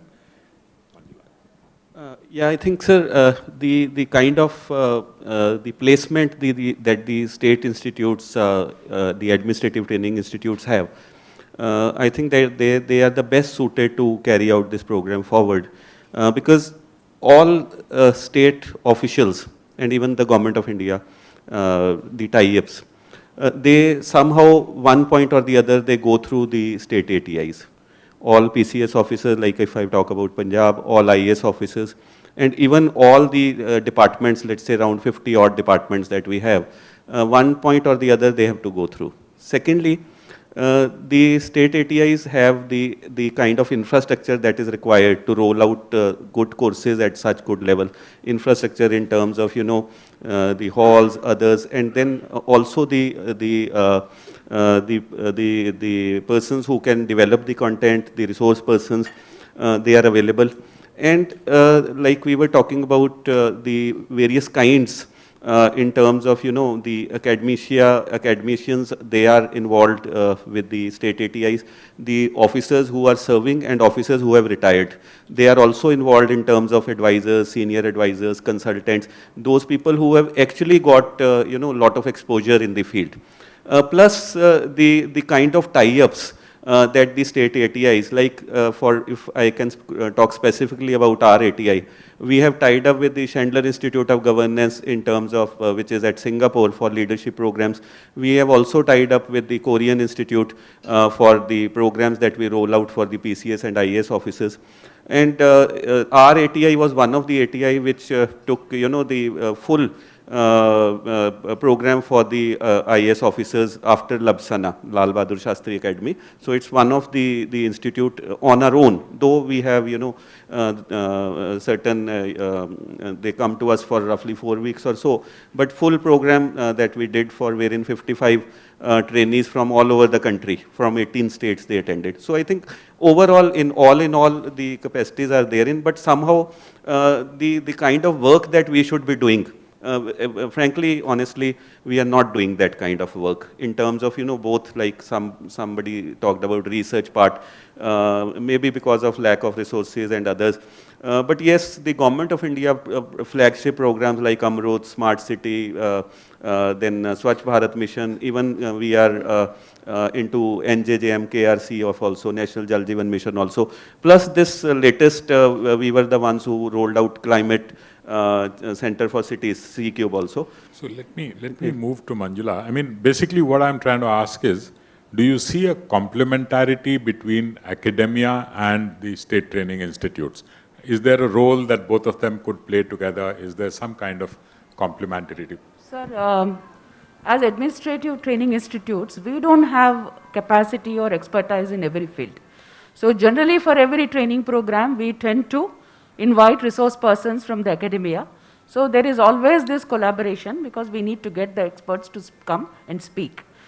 But and we also get the practitioners. So we need to ensure that the issue of grammar and language that Mr. Hitesh mentioned. See, sometimes the academia comes and they talks at a very high level. So that may not be understood by the people there. And they may have their own difficulties because they will think, okay, it is good in theory, but may not be good in practice. So we tend to get both the academia and the practitioners, because people also need to know somebody has done that. They have tried that and done that. So people learn from example more rather than just by theory. So in this context, I think building toolkits, building checklists, building case studies and showing them would be a very good way of ensuring that they learn from the experience of others. And that is something which we are trying to do in terms of getting best practices from elsewhere and making case studies out of it. And I just wanted to mention one thing about checklist.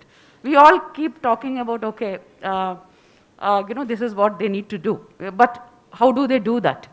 So a simple thing about, giving a checklist which they will check before something happens, like when we were in the field, before every rainy season, engineers were supposed to go, check the tanks, and then fill a checklist to see whether the bunds are strong or not, whether the wasteways are okay, or so that when there is a heavy rainfall, this breach doesn't happen, etc. These are best practices, but these get kind of forgotten over a period of time. So important also to give them toolkits or checklists which they can use. Thank you. So effectively what you are saying is, while there is a need for sort of linkage between academia and the training institutes, there is also a need to be able to convert that academic conversation into something that will be understood at the ground level, make it more practical. Great, great.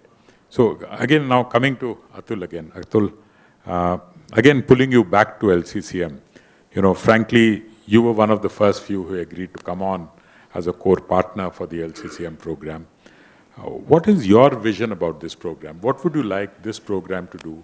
How would you like to see it getting furthered, and if possible going out, through the UNEP channels, going beyond India? What is your thinking on that? Any ideas on this? Well, today I think most of the discussion has been around cities and urban areas and the importance of the cities, and we're trying to frame the whole LCCM from that perspective. I would like to add one element that this kind of program, you need to bring in the other 50% that is there in India, the rural economies, the rural areas. We should not forget that carbon emissions from agriculture or from rural areas is also almost as much as from, or if not as much, a little less than from the cities. So I think that's an important element that UNEP would certainly like to assist with in terms of developing this?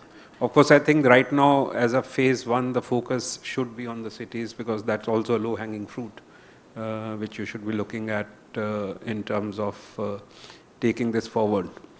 The second element I was thinking in terms of how this whole program can benefit from UNEP would largely be the robustness and the dynamic nature of any capacity building effort. Meaning you cannot build a curriculum which will last you 10 years or 15 years. It may not even last you 6 months because of the dynamic nature of the environmental shifting that is taking place. And I think that's where UNEP could be helpful in trying to bring in the latest science which is there at the global level on climate or biodiversity, on pollution, to feed into the curriculum or the kind of courses that are going to be developed. And I think leaders, you're looking at 5,000, need to be aware of the dynamic changes that are taking place. And in fact, if you're looking at climate change, it takes the COP that takes place once a year, apart from the subsidiary body meetings, the whole international narrative is changing weekly in terms of the knowledge that you'll have to bring to your practitioners or people who are acting at the local level. So I think that science is something that we can bring. The second, of course, is there is a lot happening on capacity building at global level in various countries. And those methodologies, those approaches are something that can be brought to the doorsteps of LCCM in terms of trying to see how you look at innovative approaches of capacity building. Thirdly, certainly technical experts from UNEP, from our networks globally can be brought in. You were talking of projects in the morning, 6 to 8 months. In fact, that could be a very useful area where, in fact, why UNEP, all the UN agencies and philanthropies or other institutions working in India, the kind of network of programs and projects they have in India could be a good ground for these climate practitioners to be associated with and do their 6 to 8 month kind of a project work. Finally, I think one very important element that you should be looking at is this whole Karm Yogi program of the Government of India, where LCCM should get linked to the IGOT. That would be a very useful connection for not only these 5,000 practitioners you are aiming at, but also the vast multitude of civil services that are there who could benefit from the kind of effort that is going in developing the course modules. Why just limit it to the 5,000 people? Meaning all the civil services and Chadda Sahab and Manjula were talking about. I think they can also benefit from whatever course material is coming forward. And finally, I think Hitesh has hit the nail on the head on the language, and that's where I think LCCM needs to be very careful. Both Anshu and you are aware of our very first meeting with the Bihar secretaries on the low carbon pathway strategy that we are all making together. And the language we were all speaking was something that interrupted the meeting drastically because the secretary sitting across listening to us could not understand the scientific nature of the presentations we were making. So we need to make the language very simple. And when we are talking of, as Manjula is talking of junior engineers or people, air pollution experts sitting in a pollution control board in a city, you cannot expect them to be talking of the international language or understanding the international language that comes from the UN. So I think that's a big responsibility all of us have, that the UN verbose language needs to be made very, very understandable to the actual 5,000 leaders and others you're looking at. Thanks, Atul. I think a number of very interesting points. So, well, you're absolutely right. It needs to go beyond urban. We are only starting with the urban sector. And as you recognize that, it's good to start from there. But definitely the plan is to go beyond. And the 5,000 is only a start. You know, the questions that have often been coming up, people have confused. These are 5,000 people who are getting into some kind of a deeper capacity building program.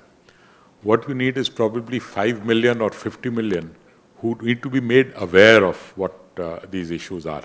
So right now we're looking at just this 5,000 who have a deeper knowledge and maybe become the nucleus around whom others get built up. So that's really the idea of the 5,000. Your idea, your point about the language and the example that you gave in Bihar, I think that is something that all of us have experienced. The language we speak here and the language that is spoken even in the state secretariat. Forget about the ground level. It's a world of difference. And one other, point that you brought up, which I found very interesting. You see, there are capacity building programs and capacity building programs and capacity building programs. If you do 1 day, 2 day, 3 day kind of capacity building program, there's so many of them going on. And what we've heard from many is that, people at the ground are often fed up with so many programs, which one do I go for? So is there a way in which all these can be embedded into some kind of a compulsory program that everyone goes through? Make it a part of that. So that's something that everyone attends. Sometimes, one-off capacity building programs don't get the kind of participation you're really hoping to achieve. And that was one of the reasons why we thought that let this be a longer involvement than just be a 2 or 3 day kind of a thing. So that's some of my thoughts on the points that you very rightly brought up. But moving to Anshu. Anshu, again, getting on to, the same question really that I asked Atul. What do you think should be the direction of this capacity building thing? What should be the institutional arrangements? What is your thinking on this, from your own experience? How do we spread this much more effectively? Thank you, sir. Quick thoughts. Most of them have been very nicely already mentioned by Atul, sir, so I'll probably pick up some of those threads. I echo the fact that 5,000 is just a starting point, and it needs to be much bigger, at a much bigger scale, just because climate is a central problem to everything. I also pick up your point on capacity building programs. So why, there are so many programs which run in various sectors. So what makes this special? I would submit, sir, that climate is central to everything, the way we see it. Climate is central to health, climate is central to water, climate is central to agriculture. So you cannot have a capacity building program in one sector without weaving in the climate narrative. And thus, it makes this particular thing special. Because as I said earlier, it's not just climate. You cannot talk about climate mitigation or resilience. In Indian case, it's a new paradigm altogether, how we move from here onwards in the next 30, 40 years. So, bringing climate to the center of discussion, whether it is in an urban local body or a Gram Panchayat or a Jila Panchayat, I think that is very important. Which I think this program hopefully will do. I also agree with Atul sir that gradually let's move beyond cities to also rural areas. Can we target Gram Panchayat, Jila Panchayat and bring climate into that discourse? And finally, I echo the science to policy connect. So we have brilliant scientists who understand climate science, who understand the various nuances of climate science and its impact on various sectors. But how do we connect with the decision maker in a manner which the decision maker understands policy relevant information? So that I think will be a great contribution in this program. Thanks so much. I think, right now the way we focused LCCM is the person on the ground. The person who's not only given a basic understanding of climate, a very basic understanding of climate, but a lot more focus on how do you bring climate thinking into the work that you are doing?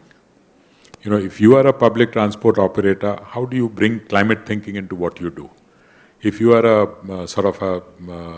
waste management kind of a person, how do you bring climate thinking into what you do?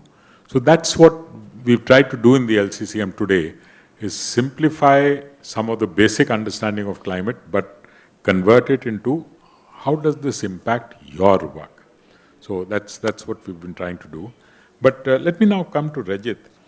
Rajit, what I would like to understand from you, or your thoughts on we're now talking of state training institutes. We've talked about academia, but at a larger level, if this kind of capacity building, I'm not saying only on climate or only LCCM, but the larger gamut of building capacity for improved urban planning and management, what should be the kind of an institutional architecture that the country should have? You know, you have an IUA, you have state training institutions, but what do you see as a larger institutional architecture that will help sort of take up the program at a very ambitious level?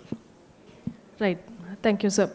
One would be, of course, we have to move towards a training market.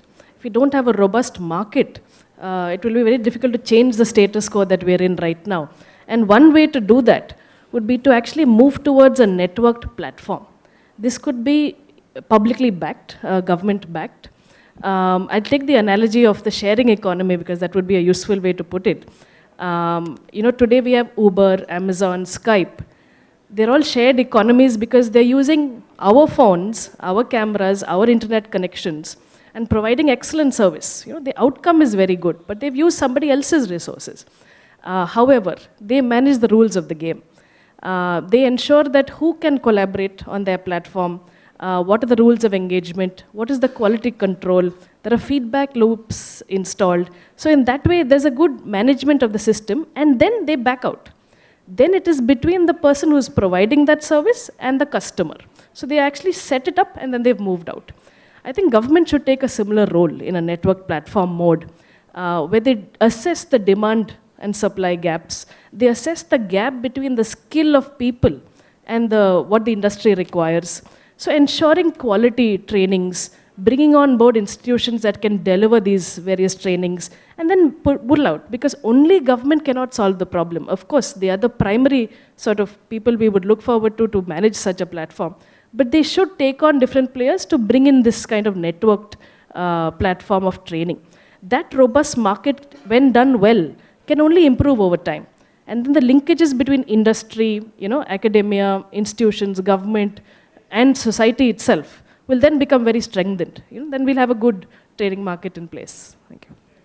So really creating that institutional architecture really as a network, not single institutions here and there, but a kind of a platform where many can feed into and many can pick up from. Now, when Rajit kept talking about government should do this, I think what she meant was NIUA. So, you know, government is too amorphous a word. NIUA really have to be that anchor. So the question to you is then, what do you think of a network like this? You have so many programs with so many different partners. Your Climate Smart C-Cube itself has 60 different partners.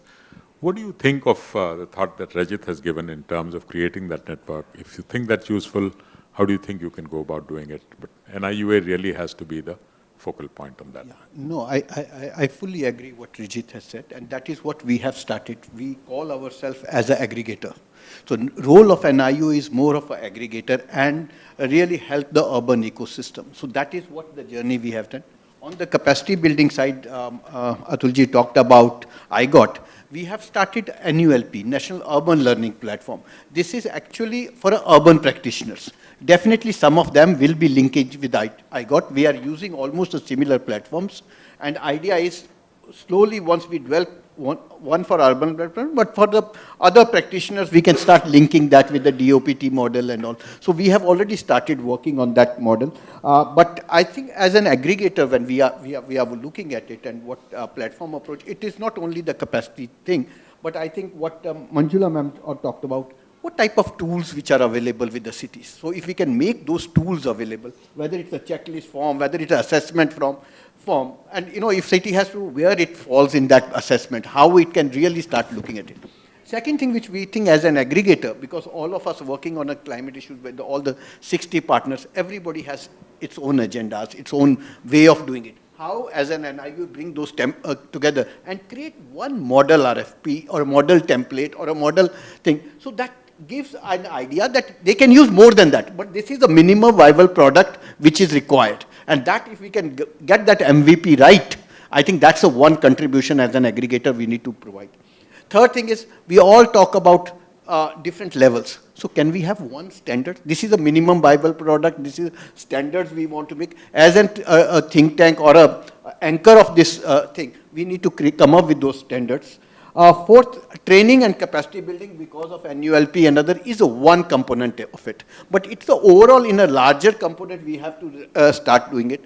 Transfer of knowledge. So I have called it within NIUA last 1.5 years, we have called it 5T approach to become an aggregator. And this 5T is tools, templates, technologies, training, and transfer of knowledge. So that's how we are looking at the role of urban Uber, if I can call it, for NIUA to become.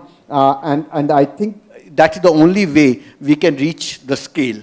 Otherwise, we will be doing our siloed approaches. And if we have to reach a scale which is much, much higher than what we are even imagining, I think we need to adopt this network and platform approach and has to link with the capacity grid, create a capacity grid within the country. This platform should really help the states and cities to really take it forward. Fascinating. I think to me this has been a fascinating discussion on a topic that is very close to my heart. So with this, just one little thought I would leave behind as a kind of a summation of all this is we're really looking at institutions, we are looking at individuals, we are looking at, let's say, pedagogy. That's an important thing. Content is generally available in plenty. It's sifting the content, bringing it together into a form that gets transferred well. I think these are some of the key messages that I'm picking up. NIUA has so many partners. I think the point about being an aggregator is, to my mind, a great idea. How do you play that aggregator's role? I think that's going to be a very important thing. But with that, let me thank all the panelists. Thank you so much for the fascinating discussion. Thanks to Manjula, whom I brought in from the audience, but thank you for your contributions. And thanks to everyone who's here. Thanks for staying on. Now, let me pass it back to you for closing. Thank you. Sorry, yeah, go ahead, please. Thank you.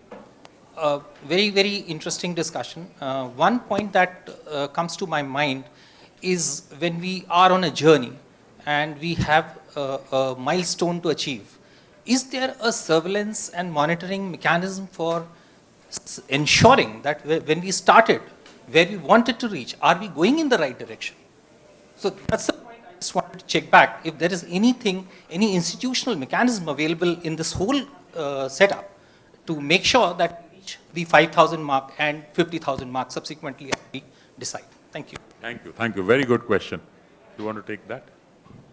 No, I think definitely when I was talking about standards, that was the idea, was we create a KPIs, we create those monitoring frameworks where we start establishing them, because otherwise what they were doing, whether they are reaching the same destination, we all start a journey together. But, it's like if I call up Devdutt Patnaik, it's, hope for the land which you have to, if you have to give that hope, then you need to have those monitoring frameworks in place. Yeah. I think that's a great question, and I think there's something that we should bear in mind that to put together this. And any other questions from the audience, please? 1, 2.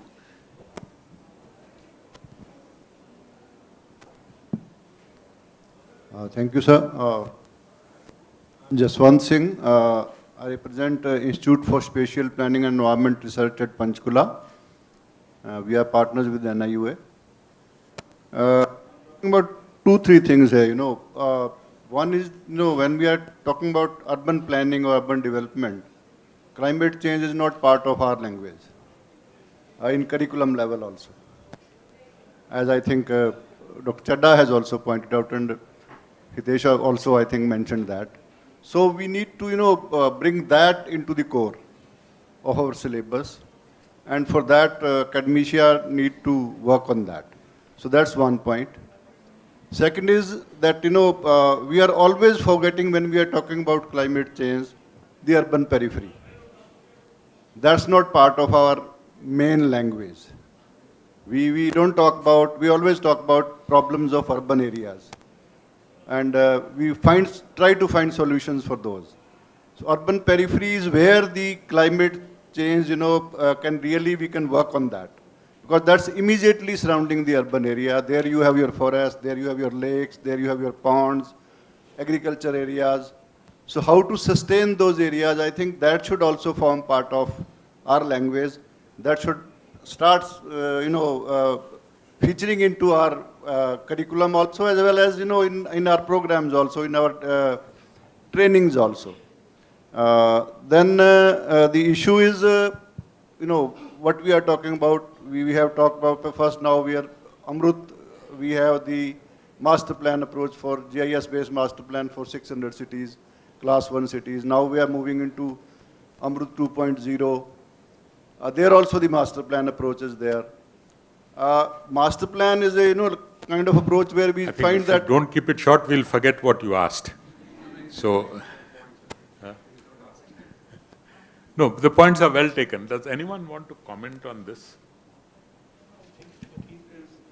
The points you are making is perfect, and then that is what we are trying to build up those lessons and make that our training course, or design in those sessions that those challenges which he has been talking about are part of those design when we are doing it. Yeah, in the LCC. No, I think he's raising very pertinent points, and that was the issue I was raising, that when we are talking of climate change in a city, we should be talking of biodiversity and pollution also. The urban forests, the urban wetlands, all the areas surrounding the cities are very important in this whole framework. Just a closing point. I think NIU, it's time NIU is scaled to being in multiple places across India. We need regional centers that can do the same things in terms of being a network platform. So that growth is not seen. The point that I heard is that in all this thinking and the day-to-day work at the urban level, at the ground level, climate doesn't figure. That's what I thought was the thrust of what you were trying to make out, which is true. Today so many different topics are becoming very important, but we are used to working in a certain, say if you're talking of transport, you're talking of moving people safely from one place to the other. Climate doesn't figure in that. And that is where climate needs to start coming into everything. And that's why what we are trying to do here in this LCCM really is picking up people coming from different areas of work, but getting them to think in terms of how climate has to get into their own thinking, in terms of their own work, and what kind of partnerships they need to get into with their colleagues. So that's really what we're trying to achieve through this. But your point is very well taken. Sir, I'll just like to add upon this. Based upon our experience on CQ, the kind of clientele that we had was very varied in terms of the topics that we covered. For the energy, we had people from PIDA, Punjab Energy Development Authority, or Chandigarh Energy Development, or Haryana Energy Development. For biodiversity and all, we had trainees from the forest departments, from both, let's say, Haryana, Punjab, Chandigarh, because we are in proximity, so it's easier for us. And for certain areas, like we had people from ULBs. So it is just like, the kind of the MS and MD doctors, who's somebody's talking about the eye, somebody's talking about the heart, and somebody's talking about kidney and liver, but nobody's talking holistically. So that's the experience. I think if we can build upon this aspect, then the program can go further and move in the right direction. Because otherwise, people do not join. They say it's not useful for me. The forest department will not be going for Swachh Bharat or other things. Thank you. Anyone else? Yeah, you had one, and then I'll come back to you. Yeah, I am Sujata Hingorani. I'm from Oasis Designs Inc. We are consultants. We work with the government on public projects. We have worked on Smart City, Amrit, Hriday, as well as we work on ULBs. So I just want to bring out a point of view of what has kind of worked and not worked. For example, the Smart City area-based plan really worked, in which we could look at a lot of things holistically. At scale at certain cities. Like if we talk about climate mitigation, for example, stormwater management or solid waste management, even a simple thing like what Sir just said about the language, deconcretizing or using the open spaces for stormwater management, those should come into the regular language of our vocabulary instead of just talking about climate change and, those words which are intangible, you can say. So that's what I was saying. That's precisely the idea. What you're saying, that's precisely the idea. We need those discussions with the, more panel discussions. The engineers are, in fact, looking at all the city development. So how to actually, train the engineers, as ma'am also said, create the checklist. We have to create SOPs also. That which are the point taken. I think your point is taken. That's precisely what we are trying to work towards. The idea of this whole program is to bring these issues on a conversation table. Once you get them on a conversation table, then you can the granularity of breaking it into those points where we start talking on the same platform and same language. Ajit Kumar, founder Khushi Gram, working on sustainable development goals, integration basically at community levels. Basically, I wanted to add 2 points, 2 small points. Like, we need to look at more social and local leaders working on these goals, climate change and environment and biodiversity, and even land degradation and desertification that is happening at many places now. And as well as social and green enterprises in districts and even Mufassil or rural areas. Thank you. Good. I think that's good. One last question. Okay. Sure, sir. Go ahead. I think it's working. Yeah. Hello. Yeah. Yeah. I just want to add that we have LCCM has to see what you initially said, agglomeration level, and we have to link the things which are already happening. This 15th Finance Commission has came up with the approach on water and sanitation, not city, but a city region through urban agglomeration basis. And that covers village panchayat, census towns. So in that region, maybe LCCM should also cover the engineers which are dealing in the whole region. That is my one point. And another is that there are other things like energy audit and environmental audit. This is provided in the model municipal law prepared by NIUA, but it is not implemented. So energy audit and environmental audit will pave a way for checklist, for SOPs, for assessment, to see how to move. Okay, and I would add that in the municipal budget itself, there is a need to add climate change actions, which are happening, like biomethanation, processing of coconut waste. Bangalore, 53% of waste, particularly the kitchen waste, is processed, and they are generating energy. Other cities also, coconut, they are generating pellets, which are... The point taken. There are a lot of these things which will go into the design. We'll reach out to you as we get into that detailing exercise. But I think these are good suggestions. But with that, let me, I'm sorry we are really running out of time. But thank you all for staying on for this long. Once again, thanks to the panel for joining us today. Fascinating discussions as far as I'm concerned. Thank you very much.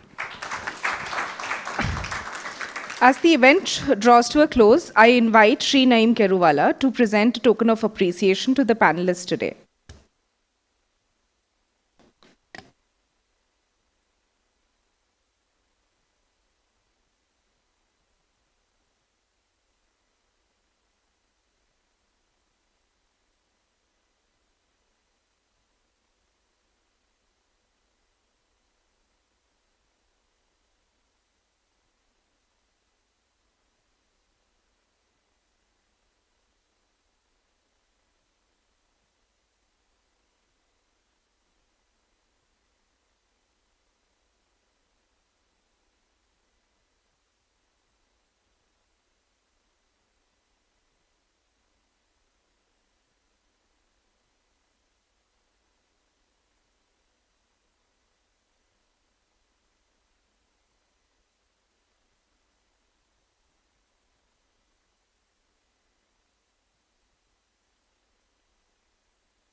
Yes,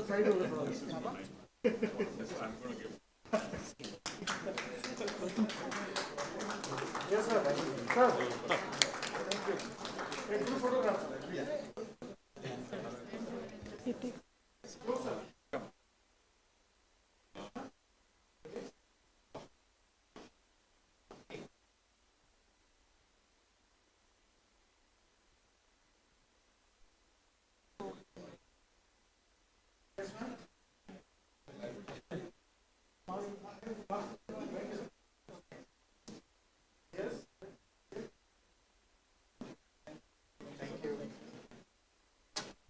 Finally, I request Shri Hitesh Vaidya to share his concluding thoughts on the panel discussion.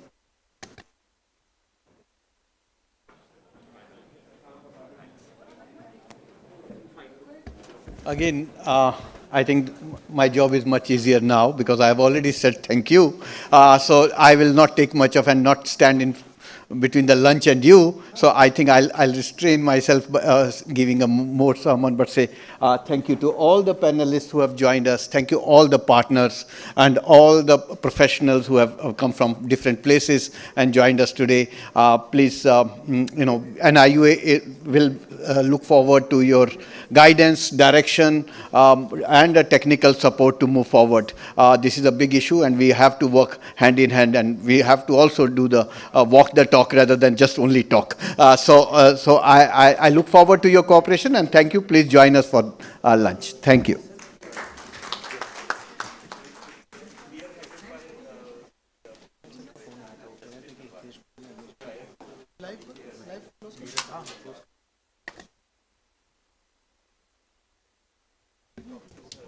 Lunch is served outside.